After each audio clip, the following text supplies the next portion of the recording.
हाँ तो बच्चों, कैसे हैं आप लोग? दुआ करते हैं आप लोग बहुत अच्छे होंगे, बिल्कुल स्वस्थ होंगे और अपने अपने पढ़ाई में व्यस्त होंगे। बच्चों, मैं फिर से आप लोग के बीच बायोलॉजी के पहले चैप्टर, जी हाँ बच्चों, आप लोग सही सुन रहे हैं, बायोलॉजी का पहला चैप्टर जैव प्रक्रम एवं पोषण को लेकर आए हैं, जिसमें आज आपका मैं चौथा क्लास लेने वाला हूं, यानी कि फोर्थ क्लास आपका चलने वाला है। आज का क्लास इसलिए ज़्यादा स्पेशल है क्योंकि आज के क्लास में हम आपको इस अमाशय के बारे में बताने वाले, स्टोमक के बारे में बता रहे हैं, मतलब पूरा डिटेल नॉलेज आपको मिलने वाला है। एक तो अमाशय यानी कि पाचन तंत्र का एक बेहतरीन सा अंग है ये अमाशय, और ऊपर से उसका एक बेहतरीन नॉलेज और उससे संबंधित जिस एग्जाम में टोटल क्वेश्चन एक साथ आपको क्लियर करेंगे इस वीडियो के माध्यम से। चलिए, तो आज का क्लास आप लोग के लिए बहुत ही स्पेशल है, हमसे ऐसे ही बने रहिए और क्लास का लाभ उठाइए। और देखिए आज का ये क्लास, जिसमें आज आपको पढ़ना है मनुष्य का अमाशय। ठीक है मेरे बच्चों, यहाँ आपको जानना है मनुष्य का अमाशय। ठीक है, तो ये आज का बहुत ही महत्वपूर्ण क्लास है, मनुष्य का अमाशय। अब मैं, लेकिन इससे पहले, इस क्लास को स्टार्ट करने से पहले मैं बैकअप क्लास जो था, पिछला क्लास है, उसका मैं कुछ ऑब्जेक्टिव और कुछ बेहतरीन सा क्वेश्चन जो कि आपके एग्जाम में आते रहते हैं अक्सर, वो क्वेश्चन एक क्विक रिवीजन के रूप में पूछूंगा, जिसमें मैं सबसे पहले आप लोगों से पूछूंगा कि वे सारी क्रियाएं जिसमें जीवों का जीवन सुरक्षित रहता है उसे क्या कहते हैं? जैव प्रक्रम। उसे कहते हैं जैव प्रक्रम। अच्छा ये बताइए, वैसा संसाधन जिसका उपयोग जीव भोजन के रूप में करता है, उस संसाधन को क्या कहते हैं? खाद्य संसाधन। बिल्कुल सही बोल रहे हैं आप लोग, बिल्कुल सही जान रहे हैं। अब मैं आपको बताऊंगा खाद्य संसाधन में वैसे खाद्य संसाधन जिसमें ऊर्जा युक्त पोषक पदार्थ की मात्रा बहुत कम होती है, बहुत कम पाई जाती है, ऐसे खाद्य संसाधन को क्या कहेंगे? अच्छा, वैसा खाद्य संसाधन, रुक्षांश बोल रहे हैं आप लोग? रुक्षांश बोल रहे हैं? श्योर है? श्योर है? अरे बिल्कुल सही बात है भाई, बिल्कुल सही जवाब है आपका। तो मैं पूछूं आपसे कि वैसा खाद्य संसाधन जिसमें ऊर्जा की मात्रा भरपूर पाई जाती हो, यानी प्रचुर मात्रा में पोषक तत्व पाए जाते हो, ऐसे खाद्य संसाधन को क्या कहेंगे? पोषण। पोषण के बाद मुझे याद आया, वे सारी क्रियाएं, यानी वैसी क्रियाएं जिसमें जीव ऊर्जा रूप में भोजन का निर्माण स्वयं करता है, ऐसी क्रिया को क्या कहते हैं? स्वपोषी। अच्छा ये बताइए, हाथी, शेर, बाघ, हरे पेड़ पौधे, इस चारों में कौन स्वपोषण की क्रिया कर रहा है? हरे पेड़ पौधे। अच्छा ये बताइए बुआ जी, मैं आपसे क्वेश्चन पूछूंगा, वैसी क्रियाएं जिसमें जीव ऊर्जा के रूप में भोजन के लिए किसी दूसरे पर निर्भर हो, ऐसी क्रिया को क्या कहेंगे? क्रिया को क्या कहेंगे? परपोषण। और उस जीव को कहेंगे परपोषी। क्रिया को कहेंगे परपोषण और उस जीव को कहेंगे परपोषी। एक एग्जाम्पल पूछ रहा हूं भाई, एक एग्जाम्पल, बस एक एग्जाम्पल। निम्न में से कौन परपोषण की क्रिया करता है? ए घिउरा की लत्ती, बी सजमन की लत्ती, सी सीम की लत्ती और डी अमरबेल की लत्ती। क्या बोलेंगे? अमरबेल की लत्ती। ये स्वपोषण की क्रिया करते हैं कि परपोषण की क्रिया? स्वपोषण की परपोषण? परपोषण। अच्छा, बाकी के ये जो घिउरा, सजमन, सीम, ये सब कौन सी क्रिया करता है भाई? स्वपोषण की क्रिया। एकदम क्लियर कंसेप्ट है। चलिए, इसी तरह से जो है कि क्वेश्चन का सिलसिला जारी रहेगा। मैं आप लोग से एक और क्वेश्चन डालना चाहूंगा कि आहार नाल, मनुष्य के आहार नाल की सबसे लंबी रचना कौन है? छोटी आंत की लंबाई कितनी होती है? कितना फीट? 22 फीट। कितना फीट है? और उस मीटर में पूछ दे कि छोटी आंत की लंबाई होती है 4 मीटर, 6 मीटर, 9 मीटर, 12 मीटर। मालूम है पूरे आहार नाल की लंबाई कितनी होती है? जानते हैं आप लोग कितना होती है? 9 मीटर, लगभग 9 मीटर। बताइए, पूरा मुंह से लेके मुंह, ग्रासनली, ग्रसनी, आमाशय, छोटी आंत, बड़ी आंत, है कि नहीं, मलाशय और गुद्दा द्वार या मल द्वार, यहां तक कि, यानी कि ये पूरी रचना एक साथ मिलकर कहलाती है आहार नाल। और इस पूरी की लंबाई लगभग 9 मीटर होती है, जिसमें 6 मीटर का केवल छोटी आंत होती है भाई। आप समझ रहे हैं इसकी लंबाई, यानी कि सबसे लंबी रचना कौन है? छोटी आंत। आहार नाल की सबसे लंबी रचना कौन है? छोटी आंत। सबसे अधिक भोजन का पाचन किसमें होता है? छोटी आंत में। किसमें होता है? छोटी आंत में। और तो और मैं आपसे क्वेश्चन करना चाहूंगा, और तो और मैं आपसे बुआ क्वेश्चन करना चाहूंगा कि छोटी आंत में भोजन का सबसे अधिक अवशोषण होता है वो किसके माध्यम से? दीर्घरोम या विलाई के माध्यम से। दीर्घरोम या विलाई के माध्यम। अब आइए इसी के साथ छोटी आंत तो आप लोग को समझाते हुए मैं आहार नाल का एक महत्वपूर्ण अंग बताने वाला हूं, जिसका नाम है मेरे बच्चों अमाशय। जिसका नाम क्या है? अमाशय। अमाशय जो है, सबसे पहले अमाशय से संबंधित आपको मैं बताऊं कि अमाशय आहार नाल की एक महत्वपूर्ण रचना है, जिसमें जो एक द्रव पदार्थ भरे होते हैं, जिसमें द्रव पदार्थ भरे होते हैं। इसमें जो द्रव पदार्थ भरा होता है उसका अनुसूत्र है HCl। क्या है? HCl। इस HCl का अगर मैं रासायनिक नाम आपको पूछ दूं तो आप क्या बताएंगे? Hydrochloric acid. हाइड्रोक्लोरिक एसिड यानी हाइड्रोक्लोरिक अम्ल। चूंकि यह अम्ल किसमें भरा हुआ है? अमाशय में। यह किसमें भरा हुआ है? अमाशय में। इसीलिए इस हाइड्रोक्लोरिक अम्ल को, HCl को अमाशय रस भी कहते हैं। हाइड्रोक्लोरिक अम्ल को क्या कहते हैं? अमाशय रस भी कहते हैं। ये एक प्रकार का तेजाब है भाई। समझ रहे हैं भाइयों बहनों? समझ रहे हो ना? ये एक प्रकार का तेजाब है। तेजाब जब हम भोजन के रूप में ठोस जटिल कार्बनिक पदार्थों को भोजन के रूप में मुख से ग्रहण करते हैं तो दांत उसको छोटे छोटे टुकड़े में तोड़ देता है, और छोटे छोटे टुकड़े में तोड़ने के बाद वो ग्रास नली या ग्रसनी से होके पहुंचती है अमाशय में। और जैसे अमाशय में जाती है तो उसकी मुलाकात होती है किससे? HCl से, हाइड्रोक्लोरिक एसिड से। और जैसे हाइड्रोक्लोरिक एसिड से उसकी मुलाकात होती है तो हाइड्रोक्लोरिक एसिड क्या करता है? उसको छोटे छोटे टुकड़ों को पतला पेस्ट में बदल देता है। बिल्कुल लई बनाते ना, लई, आटे का लई बनाते हैं ना, उस लई की तरह एक पतला पेस्ट बना देता है वो। और वो पतला पेस्ट जब छोटी आंत से होके गुजरती है तो वहां छोटी आंत की जो आंतरिक दीवार है, जिसको दीर्घरोम या विलाई कहते हैं, वो आंतरिक दीवार की दीर्घरोम या विलाई में जो कोशिकाएं हैं, वो कोशिका क्या करती है कि उसमें उपस्थित पोषक तत्वों को अवशोषण करने का कार्य करती है। यानी कि वहां से वो अवशोषण करने का कार्य से पाचन की क्रिया और मजबूत होती है और पोषक युक्त पदार्थों को अवशोषित करके हमारे कोशिकाओं में भेजती है और हमारे रक्त के साथ मिलाती है। वो अवशोषित करने की क्रिया अवशोषण कहलाती है और उस पोषक तत्वों को रक्त के साथ मिला देती है, जिसे स्वांगीकरण कहते हैं। आपको मैंने पिछले क्लास में बताया था। यह सारा मामला कहीं ना कहीं पतला पेस्ट बना है, तब यह अवशोषण की क्रिया हुई है। नहीं तो ठोस पदार्थों को छोटी आंत कभी भी ठोस पदार्थों को अवशोषित नहीं कर पाता। वो पतला पेस्ट ही है जिसमें उपस्थित पोषक तत्वों को छोटी आंत अवशोषित करने में सक्षम हो पाती है। ठीक है मेरे बच्चों? तो अब मैंने आपको जो भी बताया है, मैं आपको एकदम क्लियर, ये देख रहे हो, ये है ग्रास नली या ग्रसनी, जो जुड़ जाएगी किससे? ये जुड़ जाएगी आपको मुख से, है ना? ये जुड़ जाएगी आपको किससे बुआ? ये जुड़ जाएगी मुख से, ये जुड़ेगी मुख से। और ये है आपका ग्रास नली।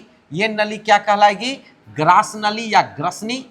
ग्रास नली या ग्रसनी, है कि नहीं? अब मैं आपको बताऊं, ये है अमाशय। ये क्या है दोस्तों? अमाशय। अमाशय में कौन सा अम्ल पाया जाता है? अमाशय में कौन सा अम्ल पाया जाता है? हाइड्रोक्लोरिक अम्ल, जिसको दूसरा क्या बोलेंगे? अमाशय रस। क्या बोलेंगे? अमाशय रस, जो जठर रस से मुक्त होता है। जठर रस से जो मुक्त होता है यह अमाशय रस, जिसका अनुसूत्र क्या है मेरे बच्चों? HCl। क्या है? HCl। इस HCl का काम यानी अमाशय रस का काम क्या है? तो जो ठोस जटिल कार्बनिक पदार्थों के जो छोटे छोटे टुकड़े जो भोजन के रूप में इस ग्रास नली के माध्यम से जैसे ही अमाशय में आते हैं, जैसे ही दोस्तों ये अमाशय में भोजन के छोटे छोटे टुकड़े जो है, भोजन के छोटे छोटे टुकड़े जैसे ही इसके अंदर आता है तो ये अमाशय जो है अम्ल तेजाब के रूप में काम करता है। वो छोटे छोटे भोजन के टुकड़ों को वो पतले पेस्ट में बदल देता है और एक लय का रूप ले लेता है, और उस लय को ये छोटी आंत देख रहे हैं ना, इस छोटी आंत के रास्ते जो है कि इसको भेजती है। बात समझे कि नहीं? और इससे यहां से पाचन की क्रिया और मजबूत तरीके से होना प्रारंभ हो जाता है। वैसे तो पाचन की क्रिया मेरे बच्चों मुख से ही प्रारंभ हो जाती है, क्योंकि मुख का जो एंजाइम है जैसे भोजन के साथ मिलता है तो मुख के एंजाइम उस भोजन को तोड़ने में मदद करती है और पाचन की क्रिया में मदद करती है। यानी कि क्वेश्चन पूछ दे कि भोजन का पाचन कहां से प्रारंभ होता है, याद रखिएगा, भोजन का पाचन कहां से प्रारंभ होता है, तो क्या बोलेंगे? मुख से। अब भोजन का सबसे अधिक पाचन किस अंग में होता है? आहार नाल के किस अंग में होता है? छोटी आंत में। अच्छा, ये पूछ दे कि भोजन को पतले पेस्ट में आहार नाल के किस अंग में पतले पेस्ट में बदल जाता है, तो किस में? आमाशय में। पूछ दे कि भोजन को पतले पेस्ट में बदलने के लिए किस रसायन का उपयोग होता है, तो क्या बोलोगे? हाइड्रोक्लोरिक अम्ल का। या किस अम्ल का उपयोग होता है, तो क्या बोलेंगे? हाइड्रोक्लोरिक अम्ल का। मेरे बच्चों बात समझ में आ रही है? 100% क्लियर है? अब तो और तो भाई ये तो क्लियर हो गया। इसको देख लीजिए ना, 3 भागों में बांटी गई है। आगे का भाग, अग्र भाग, बीच का भाग, मध्य भाग, और ये पीछे का भाग है, पिछला भाग। तो इस प्रकार से अग्र भाग को कार्डियक नाम दिया गया है, मध्य भाग को फुंडिक, और पिछला भाग को पाइलोरिक कहते हैं। यानी कि मैंने बोला क्या, अमाशय को कितने भागों में बांटा है? 3 भागों में। अग्र भाग कार्डियक, मध्य भाग फुंडिक, पिछला भाग पाइलोरिक। क्या बोलेंगे? अग्र भाग कार्डियक, मध्य भाग फुंडिक, और पिछला भाग पाइलोरिक। एकदम क्लियर कट है, एकदम 100% समझ में आ रहा है। मैं एक बार फिर से मैं बताऊं कि अमाशय आहार नाल का बहुत ही महत्वपूर्ण अंग है, जिसमें हाइड्रोक्लोरिक अम्ल HCl पाया जाता है, जिसका साधारण नाम अमाशय रस भी है, जिसका काम है भोजन के छोटे छोटे टुकड़ों को पतले पेस्ट में बदलकर एक लय का रूप दे देना। ठीक है? और यह पाचन की क्रिया में बहुत महत्वपूर्ण भूमिका निभाती है। और इसको 3 भागों में बांटा गया है। अग्र भाग को कार्डियक बोला गया है, मध्य भाग को फुंडिक, और पिछला भाग को पाइलोरिक। एकदम समझ में आ गया है बच्चों? अब इससे संबंधित अब हम क्वेश्चन आंसर में चलेंगे। ठीक है? अमाशय से जुड़े हुए क्वेश्चन आंसर को समझते हैं मेरे बच्चों। एक बहुत ही इंपॉर्टेंट आपको क्वेश्चन बैंक का क्वेश्चन समझा रहा हूं। एकदम देखिए, एकदम कभी भी पढ़ाई कीजिए ना तो एकदम मस्ती में कीजिए। देखिए बच्चे को देख लीजिए, एकदम पूरा मस्ती में, जैसे खेलने में आप मस्ती दिखाते हैं ना, जिस दिन आपको पढ़ने में मस्ती आ जाए ना, समझ जाइएगा कि आपको कोई नहीं छू सकता पढ़ाई में भाई। थोड़ा सा देर लगेगी लेकिन मजबूत तैयारी होगा आपका। लेकिन एक बात है, मुश्किल तो इंसान के रास्ते में एक सही पूछिए तो मजबूत बनाने के लिए आते हैं। मैंने आपको इससे पहले भी बता चुका है, हर मुश्किल से आपको टकराना होगा, हर मुश्किल से लड़ना होगा, लेकिन अपने लक्ष्य के लिए आपको जिद्दी बनना होगा। तब जाकर इतने घमासान हैं। एक ही एग्जाम को आप मैट्रिक में है ना, मैट्रिक के एग्जाम को लाखों लाख बच्चे देते हैं। उसके बाद हर कोई भी कंपटीशन, छोटे कंपटीशन से लेकर आप बड़े कंपटीशन, किसी भी एग्जाम में बैठिए ना, हजारों लाखों की संख्या में एक पद के लिए लोग लड़ते हैं।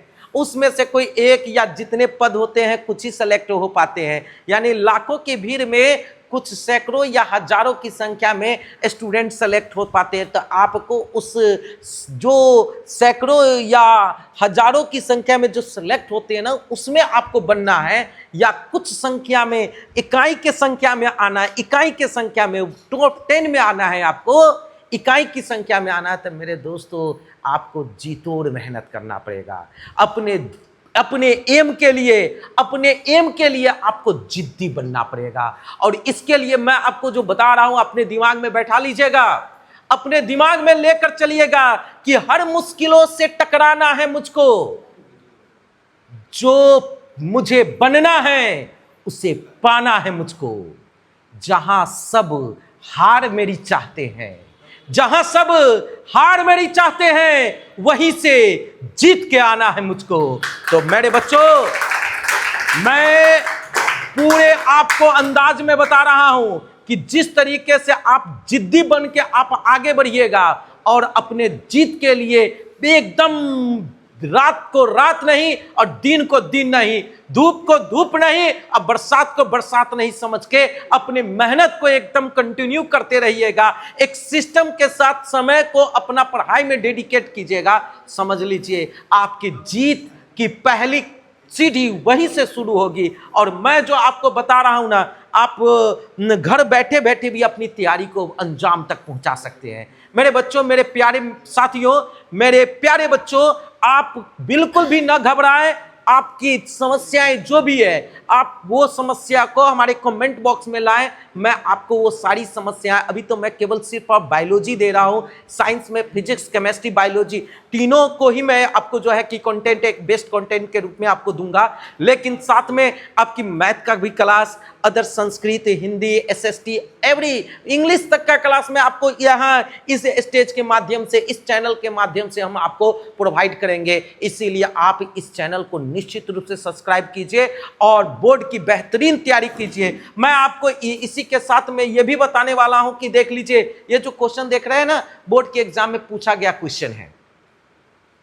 क्वेश्चन क्या है? तो अमाशय में पाचन रस, अमाशय में पाचन रस की क्या भूमिका है? दोस्तों ध्यान दीजिएगा, अमाशय रस की भूमिका क्या है, यानी कि अमाशय में पाचन रस की, यानी कि पचाने वाला रस की क्या भूमिका है? तो जरा गौर से सुनना।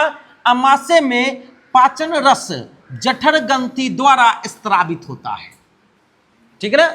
मैंने बोला क्या पाचन रस स्त्रावित होता है, यहां तक कि जठर ग्रंथि द्वारा ही हाइड्रोक्लोरिक अम्ल, अमाशय रस भी स्त्रावित होते हैं। ठीक ना? तो उसी पाचन रस जो है, पाचन रस स्त्रावित होता है किससे?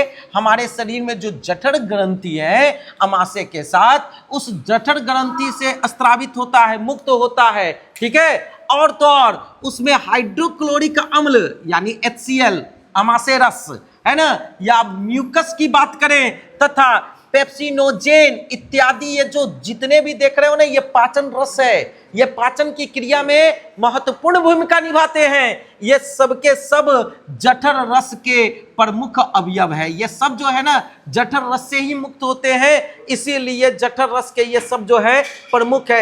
हाइड्रोक्लोरिक अम्ल भी पाचन में मददगार है, म्यूकस भी पाचन में ही मददगार है, पेप्सिनोजेन भी पाचन में ही मददगार है। और ये सब के सब क्या है? जठर रस के प्रमुख अवयव है, क्योंकि जठर रस से ही मुक्त होते हैं। जो अमाशय में भोजन को पतले पेस्ट में परिवर्तित करता है, जिसका स्वरूप गाढ़ा लय की तरह होता है। मतलब क्या? जब हम भोजन को मुख के माध्यम से ग्रासनली ग्रसनी होते हुए अमाशय में पहुंचाते हैं ना, तो वो अमाशय में जाने के बाद क्या होता है कि जो पाचन रस है, पाचन रस में अमाशय का जो रस है, जिसको हम क्या कहते हैं? हाइड्रोक्लोरिक अम्ल। जिसको क्या कहते हैं? हाइड्रोक्लोरिक अम्ल। वो हाइड्रोक्लोरिक अम्ल के साथ मिलकर अमाशय में जब भोजन को पतले पेस्ट में परिवर्तित कर देता है, जिसका स्वरूप, जिसका रूप कैसा रहता है? गाढ़ा लय की तरह रहता है। कैसा रहता है मेरे बच्चों? गाढ़ा लय की तरह रहता है। इस प्रकार से अमाशय में पाचन रस की भूमिका मैंने आपको एक शानदार तरीके से बताया है। मैं एक बार फिर से बताता हूं। पाचन की क्रिया में जठर रस की बहुत ही महत्वपूर्ण भूमिका है। जठर रस क्या है ना? रस स्त्रावित करती है, मतलब मुक्त करती है। ठीक है? जिसमें मैं आपको बताया ना कि हाइड्रोक्लोरिक अम्ल, जिसमें म्यूकस है, जिसमें आपको क्या है? पेप्सिनोजेन है। ये सब के सब जितने भी पाचक रस है, ये जठर रस से मुक्त होते हैं। और ये क्या करती है? तो भोजन को, अमाशय में जो भोजन जाता है उसको पतले पेस्ट में परिवर्तित करती है। ये पतला पेस्ट का स्वरूप कैसा होता है? तो इसका स्वरूप, इसकी संरचना, इसकी जो देखने में जो जैसी इसकी आकृति है, वो गाढ़ा लय की तरह होती है। बात समझे कि नहीं? और वो गाढ़ा लय हमारे छोटी आंत से, बड़ी आंत से होके जब जाती है, तो उसमें जो भी पोषक तत्व उपस्थित होता है, उसको वो उसकी जो कोशिकाएं हैं अवशोषित कर लेती है। अब बचे हुए जो पदार्थ बच जाते हैं, वो गोबर बन जाते हैं, यानी मल का रूप ले लेते हैं और मलाशय में जाकर जमा हो जाता है। जब मलाशय में जमा हो जाता है तो वो मल को मलाशय से बाहर निकाल दिया जाता है, मल द्वार के रास्ते से या गुद्दा द्वार के रास्ते से। क्या कोई दिक्कत है? 100% समझ में आ गया है? तो मैं अब आगे की ओर बढ़ूंगा। क्वेश्चन है आपका आमाशय, क्वेश्चन है मेरे बच्चों कि पाचन एंजाइम, देख लीजिए यह भी क्वेश्चन बैंक से संबंधित बहुत ही महत्वपूर्ण क्वेश्चन है कि पाचन एंजाइम का क्या कार्य है। सुनिएगा ध्यान से, पाचन एंजाइम यानी पचाने वाला एंजाइम। वैसे तो इसमें से ऑब्जेक्टिव क्वेश्चन भी बहुत इंपॉर्टेंट है, बहुत पूछता है, ठीक है, पर एक बार आप जो है ना सब्जेक्टिव क्वेश्चन ये 2 मार्क्स में भी आपके एग्जाम के सुर्खियों में आ सकता है। ये क्वेश्चन को केवल सब्जेक्टिव के रूप में नहीं लीजिएगा, इसमें से बहुत महत्वपूर्ण बोर्ड मॉडल ऑब्जेक्टिव बनेंगे। कैसे बनेंगे मैं आपको आगे दिखाता हूं। पहले समझिए कि पाचन एंजाइम, जैसे एंजाइम आया तो समझ जाना ये ऑब्जेक्टिव के लिए बहुत इंपॉर्टेंट है। का क्या कार्य है तो सुनिए, पाचन एंजाइमों द्वारा भोजन का पाचन होता है। बड़ी सिंपल भाई है, नामे है पाचन यानी पचाने का कार्य करेगा ये एंजाइम। मनुष्य के पाचन तंत्र में विभिन्न ग्रंथियों से कई एंजाइम स्त्रावित होता है। मतलब मनुष्य के जो पाचन तंत्र है ना, वो पाचन तंत्र में विभिन्न ग्रंथियों से, अलग अलग तरह की ग्रंथियों से अलग अलग तरह के एंजाइम स्त्रावित होते हैं। स्त्रावित मतलब बाहर वो मुक्त करता है भाई। तो जो भोजन के विभिन्न अवयवों का पाचन करता है, मतलब अलग अलग एंजाइम का काम है, अलग अलग एंजाइम अलग अलग तरह के भोजन का पाचन करता है। सर नहीं समझ में आया। जैसे लार ग्रंथि से टाइलिन नामक एंजाइम स्त्रावित होता है, याद रखिएगा। लार ग्रंथि से सुनिएगा मेरे बच्चों, लार ग्रंथि से टाइलिन नामक एंजाइम स्त्रावित होता है। पूछ देगा कि लार ग्रंथि में कौन सा एंजाइम उपस्थित होते हैं, तो टाइलिन एंजाइम। कौन एंजाइम? टाइलिन एंजाइम स्त्रावित होता है। लाइपेज वसा पर, लाइपेज एंजाइम वसा पर क्रिया करता है। ट्रिप्सिन एंजाइम प्रोटीन का पाचन करता है, ठीक ना। इस प्रकार से आप देख रहे हैं क्या कि लार ग्रंथि से जो टाइलिन एंजाइम मुक्त होता है, जब भोजन को हम मुंह में डालते हैं ना, तो भोजन को मुंह में डालने के बाद उस भोजन को दांत जो है छोटे छोटे टुकड़ों में तोड़ती है, और जैसे दांत उसको चबाती है ना, वैसे ही हमारे मुंह में 3 जोड़े लार ग्रंथियां पाई गई है, 3 दाहिना साइड और 3 बायां साइड। इस प्रकार से 3 जोड़े लार ग्रंथियां पाई गई है, और तीनों जोड़े लार ग्रंथियों से जो लार निकलते हैं ना, यानी लार ग्रंथियों से जो लार निकलते हैं वो टाइलिन नामक लार निकलते हैं। वही टाइलिन नामक लार के कारण भोजन का पाचन मुंह से ही शुरू हो जाता है। इतना ही नहीं, मैं आपको बताता हूं हमारे शरीर में जो लाइपेज एंजाइम है, वो जो तेलीय पदार्थ खाते हैं, वसा युक्त पदार्थ जो खाते हैं ना, उस वसा युक्त पदार्थ का पाचन करती है लाइपेज एंजाइम।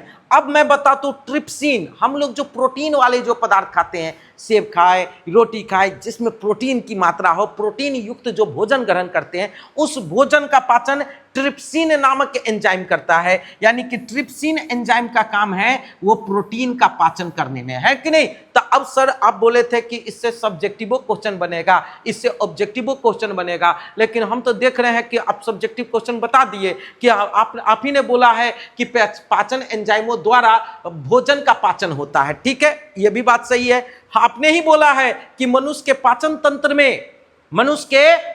तंत्र में विभिन्न ग्रंथियों से कई एंजाइम स्त्रावित होते हैं, कई एंजाइम मुक्त होते हैं। यह भी बात समझ में आ गया सर। आपने बोला कि भोजन के विभिन्न अवयवों का पाचन करता है, यानी अलग अलग तरह के भोजन का पाचन अलग अलग तरह के एंजाइम करते हैं। जैसे आपने बताया है कि लार ग्रंथि से निकलते हैं टाइलिन नामक एंजाइम, लार ग्रंथि से निकलते हैं बाबू टाइलिन नामक एंजाइम स्त्रावित होते हैं, जिसके कारण भोजन का पाचन मुख से ही शुरू हो जाता है। आपने सर बताया है कि लाइपेज नामक एंजाइम से वसा का पाचन होता है। आपने बताया कि ट्रिप्सिन नामक एंजाइम से प्रोटीन का पाचन होता है। और इस प्रकार से आपने पूरे के पूरे पाचन सिस्टम को एकदम सामने रख दिया है। तो तो इससे तो सर हम समझ गए कि ये 2 नंबर में पूछेगा तो हम क्या जवाब देंगे, लेकिन ऑब्जेक्टिव कैसे पूछेगा, तो ऑब्जेक्टिव आपको एकदम सरल भाषा में पूछ देगा मेरे भाई, एकदम घबराइए नहीं आप लोग। आपसे पूछ देगा कि मनुष्य के लार ग्रंथि में कौन सा एंजाइम उपस्थित होता है, तो क्या बोलोगे? बोलिए बोलिए। टाइलिन नामक एंजाइम। मनुष्य के लार ग्रंथि में कौन एंजाइम उपस्थित होते हैं? टाइलिन नामक एंजाइम उपस्थित होते हैं। पूछ देगा कि हमारे शरीर में वसा का पाचन, हमारे शरीर में वसा का पाचन, हमारे शरीर में किसका पाचन? वसा का पाचन कौन एंजाइम करता है? लाइपेज। कौन एंजाइम करता है? पूछ देगा कि हमारे शरीर में प्रोटीन का पाचन कौन एंजाइम करता है? ट्रिप्सिन। कौन एंजाइम? ट्रिप्सिन। याद रहेगा ना बाबू? याद रहेगा बहु? आप लोग को याद रहेगा ना? तो मेरे प्यारे भाइयों बहनों, आप इस चीजों को समझ लें। ये सारे क्वेश्चन वैसे एंजाइम से संबंधित मैं आपको एक लिस्ट ही आपको डाल दूंगा, जो है कि ताकि आप उसके आधार पे कोई भी एग्जाम हो, किसी भी तरह के एग्जाम हो, एंजाइम से संबंधित क्वेश्चन रहने का चांस बनता है कि नहीं? जीएस का टाइप क्वेश्चन है ये, जीएस टाइप क्वेश्चन है ये, आपके बोर्ड के लिए भी इंपॉर्टेंट है और आने वाले बाकी के जो फील्ड है, फ्यूचर में भी आप बहुत सारे फील्ड के एग्जाम देंगे, उस सभी के लिए ये इंपॉर्टेंट है। ये जीएस टाइप क्वेश्चन है, ये आपको आगे जनरल साइंस में उपयोग में आ जाएगा। ठीक है, तो चलिए मेरे बच्चों, अब मैं आपको लेकर आगे की ओर बढ़ता हूं। क्वेश्चन है, हमारे अमाशय में अम्ल की क्या भूमिका है? मैंने आपको ये बता दिया है ना? ये आपको मैंने बताया था, आप लोग को याद होगा। मैं एक बार फिर से रिवीजन करवाऊंगा बच्चों। तो मैं आपको इससे पहले बताया था कि अमाशय में,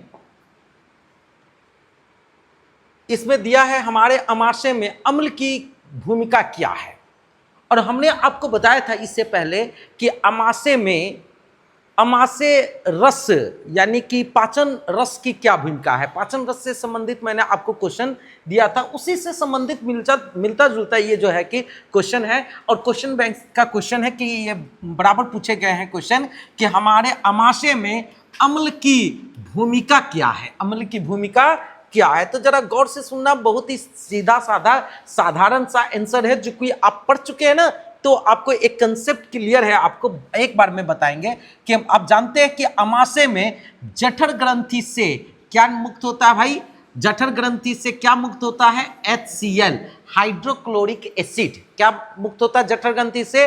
HCl, हाइड्रोक्लोरिक एसिड, यानी कि पाचन रस मुक्त होते हैं, जिसमें हाइड्रोक्लोरिक एसिड भी मुक्त होता है। मुक्त होता है मतलब स्त्रावित होता है।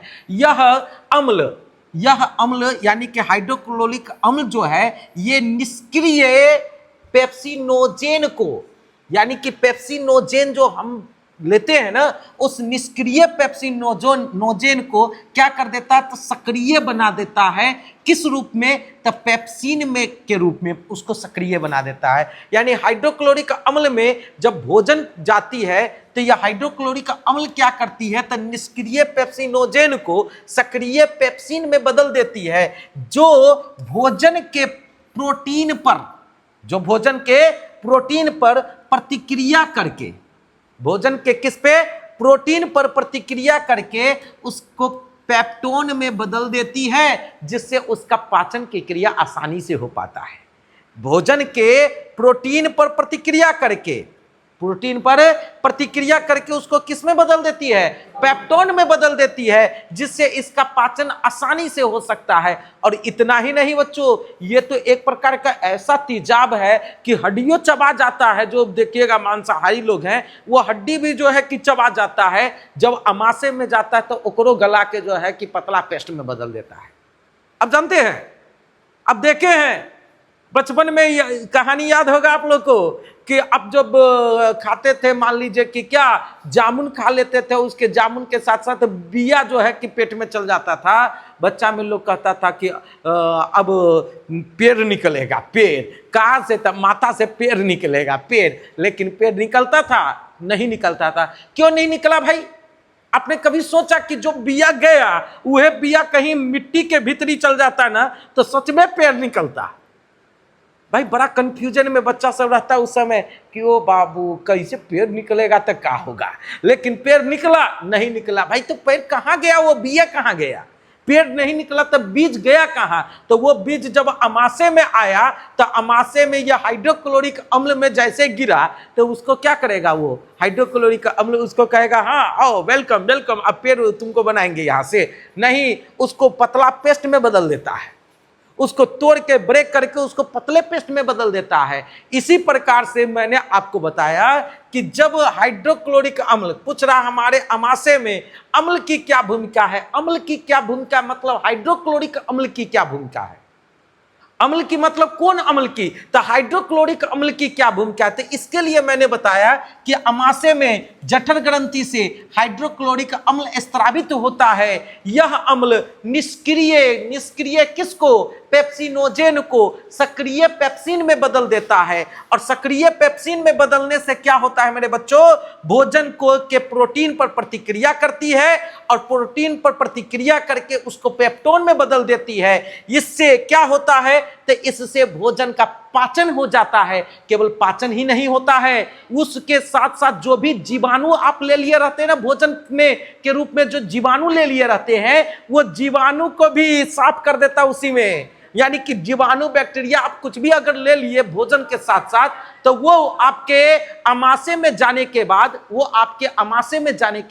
उसको भी वो साफ कर देता है, यानी कि बहुत हद तक उसको नष्ट कर देता है। इसीलिए इसको बउआ कहते हैं ये उपस्थित बैक्टीरिया को नष्ट कर देती है, इसीलिए इसको जीवाणु नाशक भी कहते हैं। इसको क्या कहते हैं? जीवाणु नाशक कहते हैं। तो मेरे बच्चों आप मेरी बातों को समझ गए, यानी कि हमारे अमाशय में अम्ल की क्या भूमिका है, हमारे अमाशय में अम्ल की क्या भूमिका। तो मैंने आपको बोला है, पूरी बात समझ में आया। एक तो हमारे अमाशय में जठर ग्रंथि से अमाशय रस स्रावित होता है, यह अम्ल निष्क्रिय पेप्सिनोजेन को सक्रिय पेप्सिन में बदल देता है, जो भोजन के प्रोटीन पर प्रतिक्रिया करके उसको किस में? पेप्टोन में बदल देती है। यह एक जीवाणु नाशक की तरह कार्य करता है तथा भोजन में उपस्थित बैक्टीरिया को क्या कर देता है बाबू? बउआ क्या कर देता है? नष्ट कर देता है। और इसी के साथ अमाशय नामक टॉपिक आपका समाप्त हुआ बच्चों। यदि आपको सच में मेरी क्लास अच्छी लग रही होगी तभी आप लाइक कमेंट कीजिएगा।